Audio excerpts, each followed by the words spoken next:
Good evening, guys. This side Rahul Magan here as a Group Chief Executive Officer, Treasury Consulting, and also a venture capitalist. This video is shot 24th August 2020 around 1 a.m. in the morning, Singapore time. When I was having free time, I used to give trainings of forensic audit to few institutions across the globe. But now time is very limited.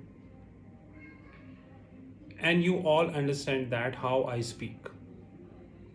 To me, it doesn't matter whether my YouTube channel having 1 million followers or 2 million followers or 10 million followers, because I know that the content which we are putting on our YouTube channel is flowing inside the system.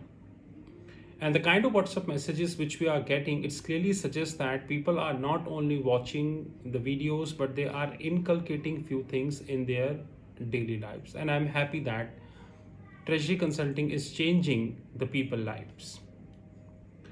But when I used to teach the forensic audit, I was always skeptical of the thought that how forensic audit is being conducted.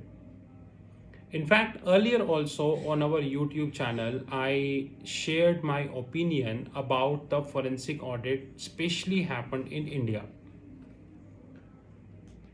One thing that differentiates India before coronavirus, which is pre-coronavirus and post-coronavirus, is the NPA numbers, non-performing asset numbers.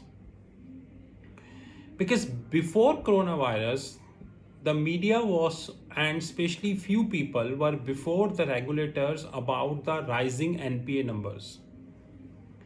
And I never trust the numbers put by regulators in the public domain, because I feel that the computation methodology is always subject to an interpretation issue.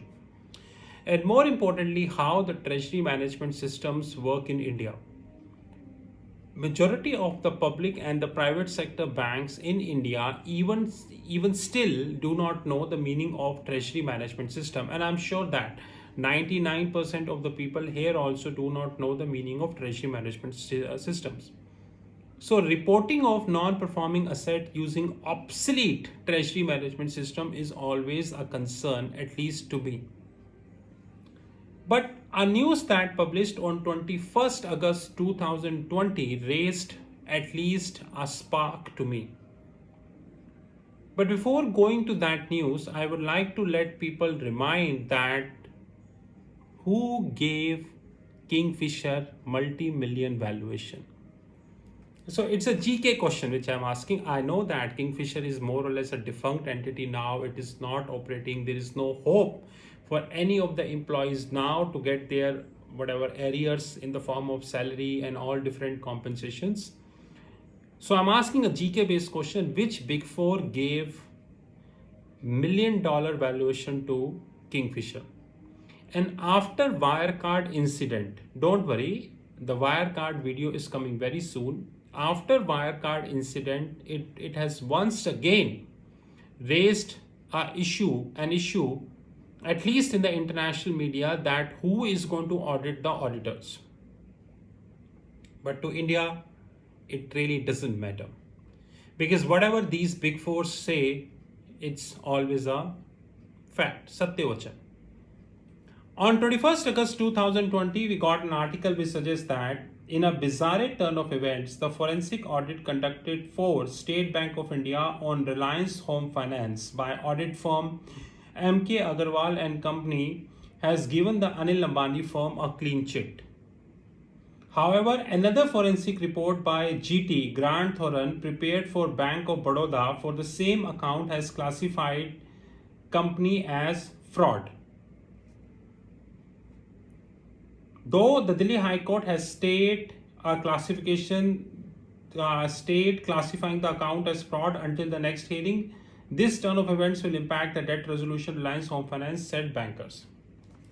So I am not here deliberating whether this account, whether the forensic audit done by this company MK Agarwal or this company done by GT is right, because one thing I would like to specifically mention is that Nowadays, trusting on Big Four is a big mistake. If you open Google and see, you would get to know that there are so many frauds done by almost all Big Fours in the last 10 years.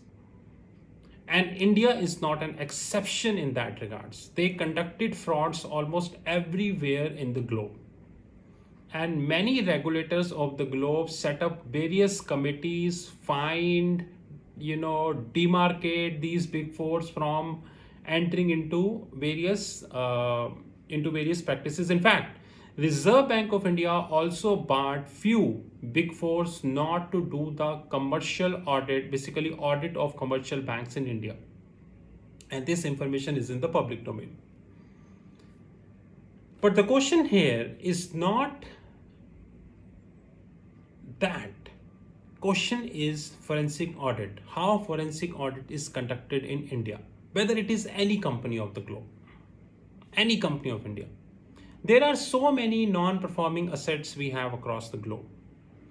And the so-called bankers, for the sake of satisfaction, are doing the forensic audit. But the question is how forensic audit are conducted. There are various institutions, those who are conducting the forensic audits in India. I am not naming them intentful because you can go to Google and just check. In fact, there are many websites and many things, those who are offering video courses or audio courses as far as the forensic audit is concerned. But let me ask few questions how forensic audit is conducted in India. When I used to teach forensic audit for few institutions across the globe, I am a very well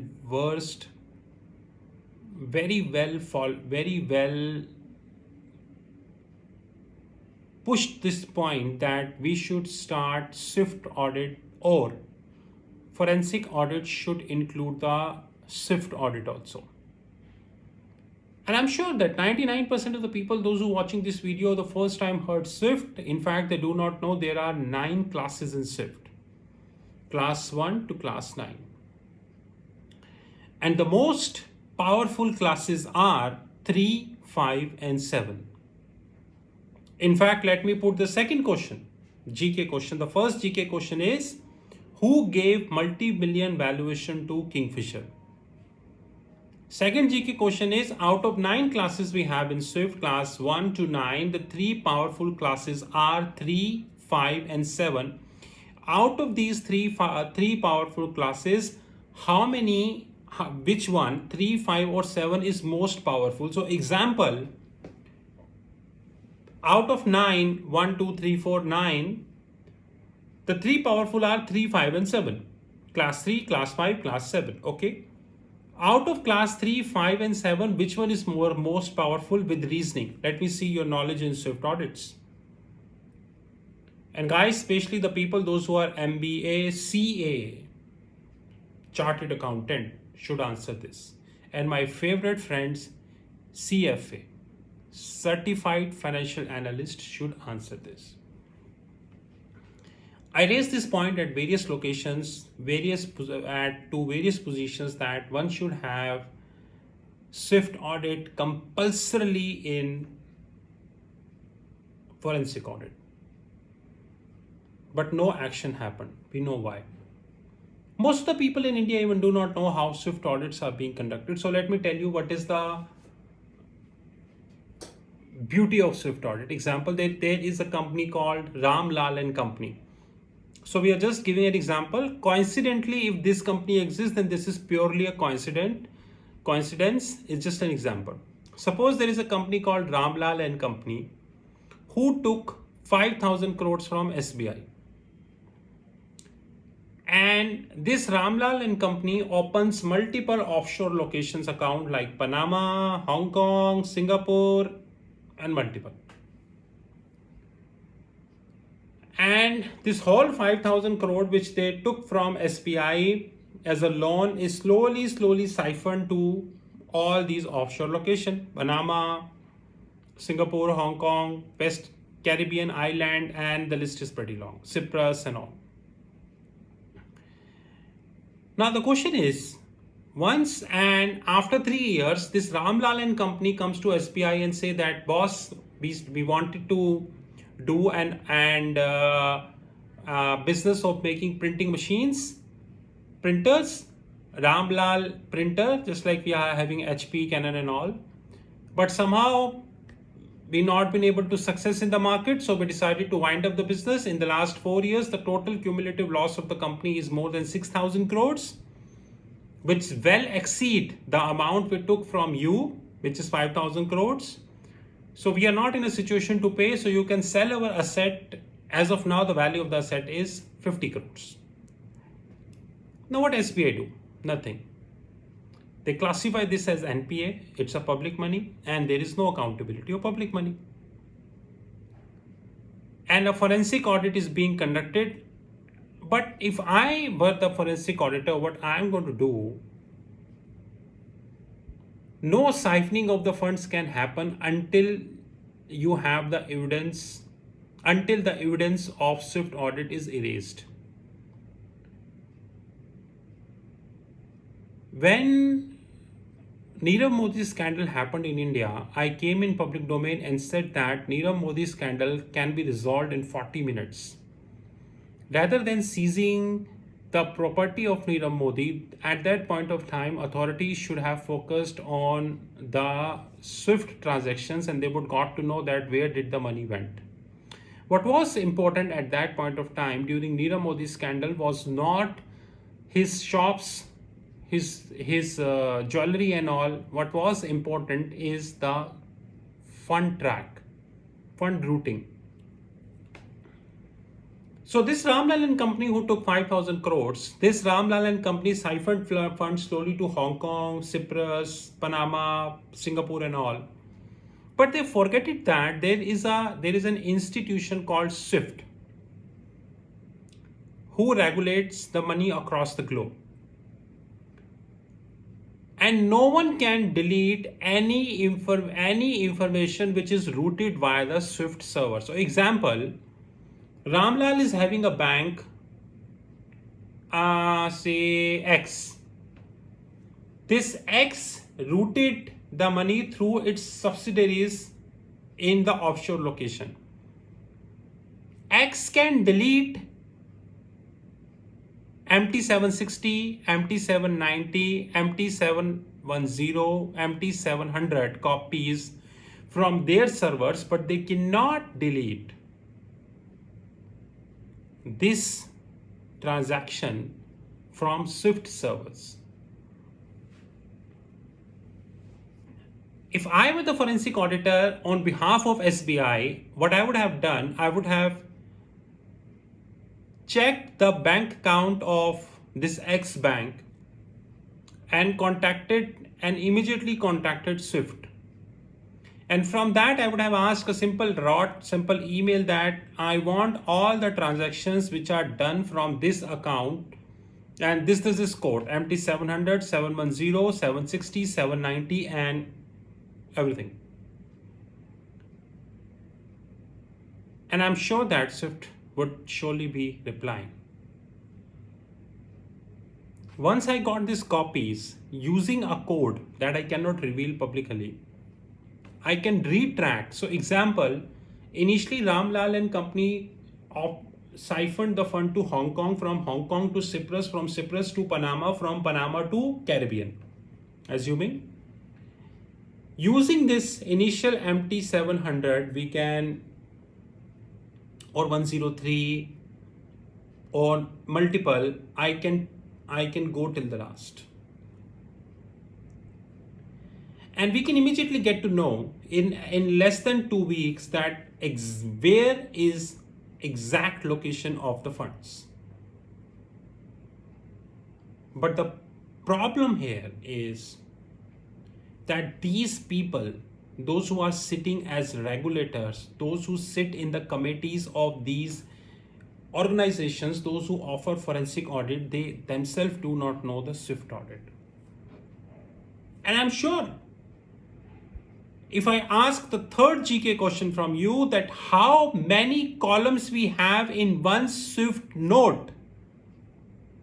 By the way, 99% of the people even do not know the difference between SWIFT note and SWIFT contract. For most of the people, Swift note and Swift contract both are same thing. If I ask a simple GK question, how many columns we have in a Swift node, and by the way, which column is more important, I'm sure no one knows. So I think it is any account of India, any account, certifying this as a fraud or non-fraud, that is a separate thing. But one important thing which we should do urgently is to make Swift audit mandatory. Because majority of the companies, in fact, even those who resolved in NCLT, NCLAT, or reported heavy losses, and many companies, those who are just phased out. By the way, you can open Google and check that the Indian public sector banks wrote off several hundred, in fact, thousands of crores in the last few years as NPA, basically from their NPA list. And by the way, any accountability, we all understand. If the Swift audit would have conducted on this write-off amount, I'm damn sure that not less than 50% of this amount would came back to India. Because a competent person can able to identify the exact location of the money. And then it is a treaty between India and that country which will help to bring the money back. To me, in any of the cases, whether it's a Nirav Modi or any of the cases, one thing is more important is the track of the money than the individual.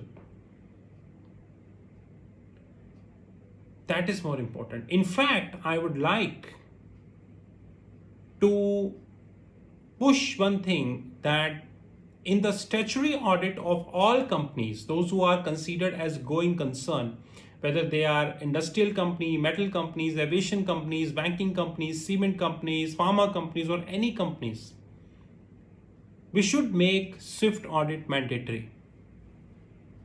For the sake of audit, the big fours are doing the treasury audit, but I challenged these big fours, even they know the meaning, even they know T of treasury.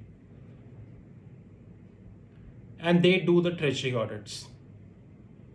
Treasury audit should not only make mandatorily in the statutory audit, but it should also be a part of MD&A.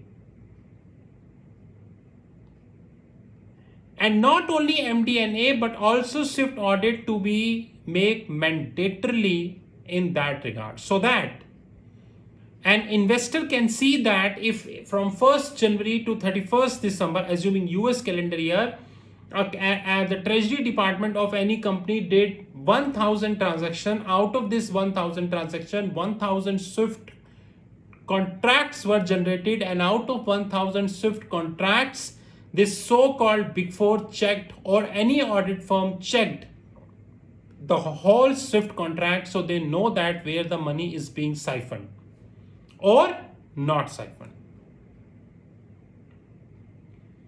But before to conclude the video, I would like to let you know that we are living in 1820. Maybe my watch is suggesting I am living 24th August 2020, precisely 1:30 in the morning. But knowledge-wise, we are living in 1820. Because an idiot makes some regulations of forensic audit who himself do not know about Swift audit, and everyone, like a herd mentality, is following that. And I'm sure few followers of those idiots will come on our YouTube channel and criticize that. But hey guys, mota bhai, animated videos आ रही हैं Tuesday से, दम है तो रोक लो। समझ में आया? और एनिमेटेड वीडियोस में एक तरीके की वीडियो होगी स्विफ्ट ऑडिट। समझ गए ना? और नहीं समझे तो याद रखना कि टिकटॉक बंद हो चुका है और हमारी ऐप नंबर 1 पर आ चुकी है। ये था हिंदी अनुवाद। Okay, this side Rahul Magan from Treasury Consulting. You know our WhatsApp 9818485155. Treasury Consulting is a competent organization and able to handle these issues very well. Our animated videos are on the cards, and I would like to thank you Microsoft for that. And more importantly, not only the animated videos, Treasury Consulting, Crypto Desk, Currency Cluster, and many other new initiatives are about to start in August itself.